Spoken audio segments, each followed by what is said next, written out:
नौकरानी का ससुराल।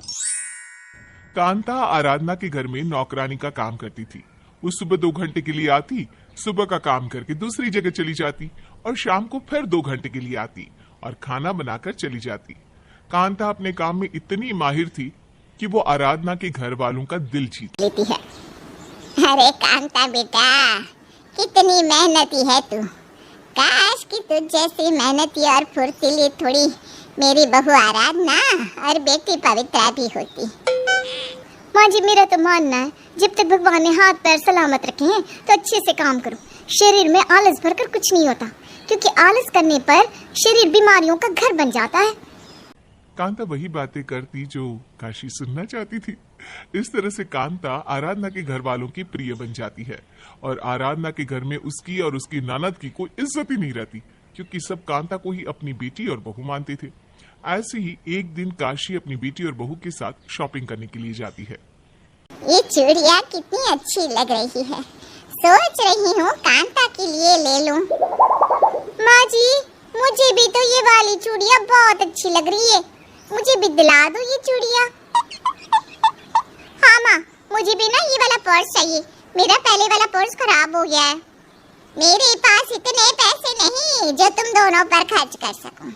बहू, तू अपने पति से मांगना, और पवित्रा तू तो खुद काम करती है, अपने लिए अपना सामान खुद नहीं खरीद सकती क्या? माँ, आप घर की नौकरानी के लिए चूड़ियाँ खरीद सकती हो, उसके बारे में इतना सोच सकती हो, फिर अपने घर की बहू बेटियों के बारे में क्यों नहीं सोचती आप? अरे क्योंकि वो काम करती है, तुम दोनों की तरह काम चोरी नहीं। पवित्रा और आराधना काशी से खुद के लिए सामान खरीदने के लिए कहती हैं, पर काशी किसी की एक नहीं सुनती और सिर्फ कांता के लिए शॉपिंग करके घर आ जाती है। शाम को जब कांता खाना बनाने के लिए घर आती है तो काशी उसे अपने पास बिठाती है और उसे अपने हाथों से चूड़ी पहनाने लगती है। अरे कांता बेटा, हर समय काम करती है। देख, आज मैं मार्केट गई थी तो तेरे लिए ये चूड़ियाँ लेकर आ गई। बता कैसी लग रही है तुझे ये चूड़ियाँ? मालकिन, ये चूड़ियाँ तो बहुत अच्छी हैं। आप जानती है ना, अब बहुत अच्छी हैं। मैं और भी जगह काम करती हूँ, पर मेरे बारे में कोई इतना नहीं सोचता, बल्कि मुझसे ज्यादा काम करवाते हैं और पैसे भी सही से नहीं देते। मैं तो आपके जैसा कोई अच्छा घर ढूंढ रही हूँ जहाँ मुझे पूरे दिन की नौकरी मिल जाए, मुझे काम के लिए इधर उधर भटकना ना पड़े। अगर ऐसी बात थी तो तूने मुझे पहले क्यों नहीं बताया?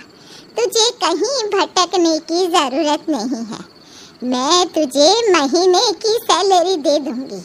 अब से तू पूरा दिन यहीं रहना और यहीं काम करना। मैं तो कहती हूँ तू रात को भी रुक सकती है, हमारे पास एक रूम भी तो खाली है। काशी की अच्छाई देखकर कांता बहुत खुश होती है। अब वो पूरा दिन काशी के घर में ही रहती और काम करती, जिस वजह से काशी भी कांता को अपने सर पर चढ़ा लेती है और उसे पूरे दिन आराम करने के लिए कहती रहती और अपनी बहू बेटी से काम करवाती। अरे कांता बेटा, कितना काम करती है, थोड़ा आराम भी कर लिया कर। आराधना बहू, बैठे बैठे शरीर मोटा हो जाएगा, थोड़ा काम कर ले। कांता बेटा, तू मेरे साथ मेरे कमरे में आ, मेरे पैर दबा दे। माँ जी, मैं आपके पैर दबा सकती हूँ ना, आप कांता को काम करने के लिए पैसे देती हैं, आराम करने के लिए नहीं। मैं तुझे भी बहू बनाकर अपने घर में इसीलिए लेकर आई थी ताकि तू हमारी सेवा कर सके, पर तेरे रहते हुए मुझे तो नौकरानी रखनी पड़ी है ना। अब ज्यादा नाटक मत कर और बहानेबाजी कम कर। ज्यादा बर्तन नहीं है, जा अच्छे से साफ कर ले। इस तरह से काशी कांता को अपने साथ कमरे में ले जाती है और उसके साथ पूरे दिन गप्पे मारती रहती। वहीं बेचारी आराधना घर के काम करती और शाम को जैसे ही पवित्रा आती, काशी उसे भी काम पर लगा देती। ये सब देखकर पवित्रा और आराधना को बहुत गुस्सा आता है। इस कांता को देखकर तो ऐसा लग रहा है जैसे ये इसका ससुराल है और मैं इस घर की नौकरानी हूँ। सही कहा भाभी आपने, हमारे घर वाले हमारे साथ ऐसा कैसे कर सकते हैं? हमें कोई प्यार नहीं करता, सारा प्यार तो ये कांता ही लूटती जा रही है। आपको पता है, आज सुबह जब मैं ऑफिस जा रही थी ना, तो मैंने पिताजी से किराए के लिए थोड़े पैसे क्या मांग लिए, मुझे प्रवचन ही सुनाने लगे। और इस कांता को जो हमारे घर में रहकर मुफ्त का खाती है, उससे बिना सवाल जवाब किए पैसे थमा दिए।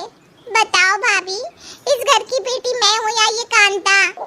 पवित्रा, पानी ना सर से ऊपर जा रहा है, हमें इस कांता का कुछ करना पड़ेगा।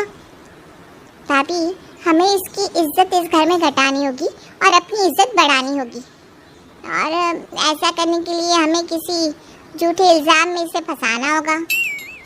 अरे पर हम ऐसा क्या करें? भाभी, मेरे पास एक आइडिया है। अगर तुम्हारे पास आइडिया है तो देरी किस बात की, जल्दी से बताओ क्या करना है। मैं तो परेशान हो चुकी हूँ इस कांता से, अब मुझे ना इससे छुटकारा चाहिए। भाभी, माँ का एक हार है जो उन्हें पापा ने दिया था। माँ उस हार को अपनी जान से भी ज्यादा प्यार करती है।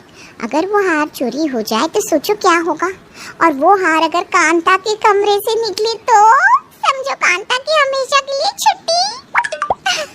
अरे पवित्रा, तुम्हारे मुंह में घी शक्कर, भगवान करे ऐसा ही हो। अब चलो जल्दी से अपने काम पर लगते हैं। बाकी शाम को माँ हमेशा उस कांता के साथ मंदिर जाती है, वही अच्छा समय रहेगा कांता को फंसाने का। आराधना और पवित्रा कांता को घर से निकालने का प्लान बना लेते हैं और काशी के कमरे से उस बेशकीमती हार को लेकर कांता के कमरे में रख देते हैं। इसी तरह से पूरा दिन बीत जाता है और अगले दिन जब काशी अलमीरा खोलती है और वो देखती है कि उसका हार अपनी जगह पर नहीं है तो उसके होश उड़ जाती है। मेरा हार कहाँ चला गया? पवित्रा, आराधना, कांता, कहाँ हो सब? अरे जल्दी से आओ, आज घर में चोरी हो गई। मेरा कीमती हार चोरी हो गया। कहाँ गया मेरा हार? क्या हुआ मालकिन, आप इस तरह से क्यों चिल्ला रही है? हाँ माँ जी, क्या हुआ? आप इतना परेशान क्यों हैं? अरे तुम दोनों का ध्यान कहाँ रहता है? घर में चोरी हो गई और तुम दोनों को कुछ पता भी नहीं चला। मेरे कमरे से, मेरी ही अलमारी से किसी ने मेरा कीमती हार निकाल लिया। आखिर तुम दोनों ननद भाभी कर क्या रही थी? कैसी बात कर रही हो माँ? अगर घर में चोरी होती तो घर से और भी तो सामान गायब होता ना, सिर्फ आपका हार ही थोड़ी ना गायब होता। और वैसे भी आपके कमरे में कांता के अलावा और कौन आता है?